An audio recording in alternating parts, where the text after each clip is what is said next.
এই পিঠেটা বানাতে না লাগবে ময়দা, না লাগবে সুজি, না লাগবে চালের আটা। এই পিঠেটা একদম বানানো সহজ, যে কেউ বানিয়ে নিতে পারবেন সামান্য কিছু উপকরণ দিয়ে। নমস্কার বন্ধুরা, চলে এলাম আবারও একটা নতুন রেসিপিতে। তো রেসিপিটা দেখার জন্য সবার কাছে অনুরোধ রইল। রেসিপিটা যদি ভালো লাগে একটু লাইক, কমেন্ট, শেয়ার আর চ্যানেলটাকে সাবস্ক্রাইব করে আমার পাশে থাকবেন। তো চলো দেরি না করে রেসিপিটা শুরু করি। এই রেসিপিটা খেতে এতটাই সুস্বাদু যে খাবে মুখে লেগে থাকবে আর এর স্বাদ ভুলতেই পারবে না। তো এখানে রেসিপিটা বানাতে আমি এখানে 1 কাপ চিনি নিয়েছি আর দিয়ে দেব 1 কাপ জল আর দেব তিনটে এলাচ দিয়ে ভালো করে আমি চিনিটা গলিয়ে নেব। তো চিনিটা আমার ভালো করে গলে গেছে আর চিনিটা ফুটে গেছে। এবারে যেটা করব এর নামিয়ে এবারে আমি এখানে নিয়েছি 1 কাপ নারকেল কোড়া। এখানে আমি শুকনো নারকেল কোড়াটা নিয়েছি, আপনারা চাইলে নারকেলটা কুড়িয়েও নিতে পারেন। এবারে দিয়ে দেব পাউডার দুধ। এখানে আমি 3 চামচ পাউডার দুধ দিয়েছি আর দিয়ে দেব গুঁড়ো চিনি দিয়ে ভালো করে আমি এটা মিক্সড করে নেব।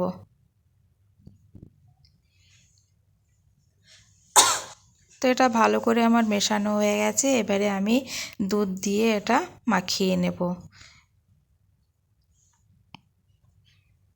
এটা একটু ভালো করে মাখাতে হবে। এটা আমার ভালো করে দেখুন মাখানো হয়ে গেছে। এবারে দিয়ে দেব কিছুটা কাজু বাদাম কুচি। কাজু বাদাম কুচিটা দিয়ে আবারও ভালো করে আমি একটু মাখিয়ে নেব। আমার পুরটা রেডি হয়ে গেছে। আপনারা চাইলে এটা পুরটা রান্নাও করে নিতে পারেন, কিন্তু এভাবে করলে খেতে আরও বেশি ভালো লাগে। তা পুরটা আমার রেডি হয়ে গেছে। এবারে নিয়ে নেব রুটি। এখানে রুটির চারি সাইডগুলো আমি কেটে নেব, শক্ত পার্টগুলো কেটে বাদ দিয়ে দেব।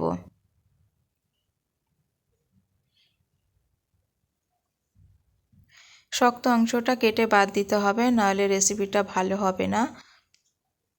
এবারে যেটা করব একটা বেলুনের সাহায্যে এটা আমি একটু হালকা হাতে বেলে নেব। তো এটা আমার বেলা হয়ে গেছে সুন্দর করে। এবারে যে পুরটা বানিয়ে রেখেছিলাম সেই পুরটা এবারে আমি একটু লম্বা করে শেপ করে নেব।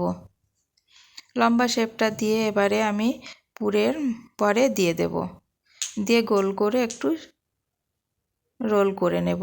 এবারে পাউরুটির উপরে একটু আমি জল ব্রাশ করে দিচ্ছি, দিয়ে এবারে পাউরুটিটা আমি রোল শেপ দিয়ে নেব।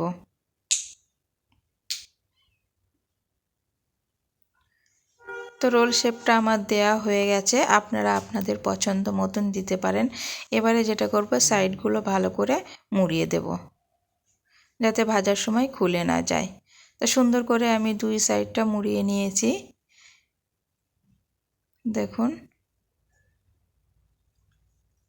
এবারে এক এক করে সমস্ত পিঠাগুলো আমি বানিয়ে নেব।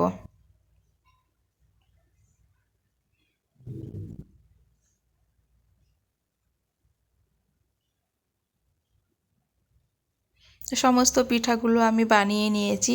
এবার আগে থেকে একটু কড়াইয়ে তেল বসিয়ে দিয়েছিলাম, তেলটা আমার গরম হয়ে গেছে। এবারে আমি পিঠাগুলো ভেজে নেব।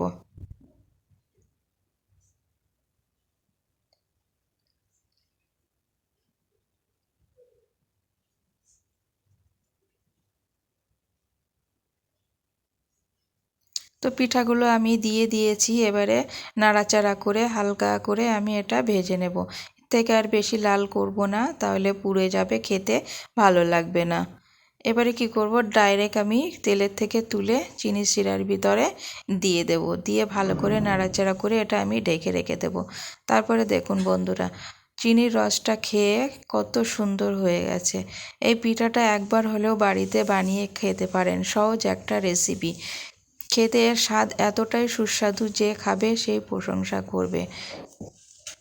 একবার হলেও বন্ধুরা ট্রাই করে দেখবেন। তো রেসিপি এখানে শেষ করছি, দেখা হবে আবার পরবর্তী রেসিপিতে। টাটা, সবাই ভালো থাকুন, সুস্থ থাকুন।